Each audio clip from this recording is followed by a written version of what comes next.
পহেলা মে থেকে টানা ৩ দিনের সরকারি ছুটি শুরু হচ্ছে। এই ছুটির মধ্যে রাজধানী ঢাকায় ৩টি রাজনৈতিক ও ধর্মীয় সংগঠন পৃথকভাবে জনসমাবেশের ঘোষণা দিয়েছে। এতে করে ছুটির দিনগুলোতে রাজধানীতে ব্যাপক জনসমাগম ও রাজনৈতিক উত্তেজনার আশঙ্কা করা হচ্ছে।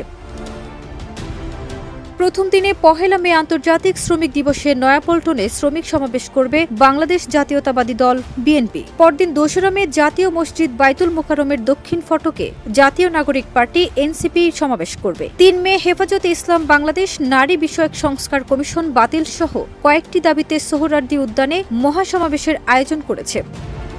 ওয়ালটন আবারও মিলিনিয়ার অফারে ওয়ালটন ফ্রিজ কিনে আপনিও হয়ে যেতে পারেন মিলিয়নিয়ার। মিলিনিয়ার ছড়াছড়ি দেশ জুড়ে, এটা শুধু ওয়ালটেনই পারে। বিএনপির সমাবেশটি দুপুর ২টায় নয়াপল্টনে অনুষ্ঠিত হবে। আন্তর্জাতিক শ্রমিক দিবস উপলক্ষে আয়োজিত এই সমাবেশে প্রধান অতিথি হিসেবে ভার্চুয়ালি যুক্ত হবেন দলটির ভারপ্রাপ্ত চেয়ারম্যান তারেক রহমান। ২রা মে বিকেল ৩টায় বাইতুল মোকাররম জাতীয় মসজিদের দক্ষিণ ফটকে সমাবেশ করবে জাতীয় নাগরিক পার্টি। দলটির ঢাকা মহানগর শাখার উদ্যোগে এই কর্মসূচি পালিত হবে।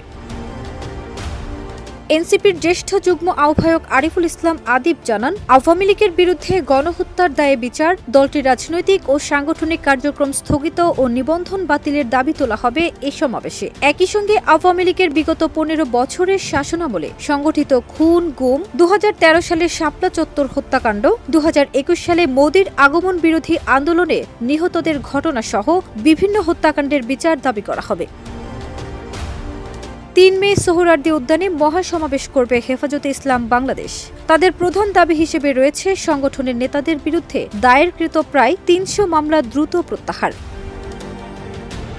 বাকি দাবিগুলোর মধ্যে রয়েছে ২০১৩ সালের ৫ মে শাপলা চত্বরের রক্তক্ষয়ী অভিযানের বিচার, ২০২১ সালে ভারতের প্রধানমন্ত্রী নরেন্দ্র মোদির বাংলাদেশ সফর ঘিরে সংঘটিত হত্যাকাণ্ডের বিচার, ২০২৪ সালের জুলাই-আগস্ট মাসের হত্যাকাণ্ডের বিচার, নারী বিষয়ক সংস্কার কমিশন বাতিল করা, সংবিধানের প্রস্তাবনায় আল্লাহর উপর পূর্ণ আস্থা ও বিশ্বাস পুনঃস্থাপন, ফিলিস্তিন ও ভারতের মুসলমানদের বিরুদ্ধে সহিংসতা বন্ধ করা।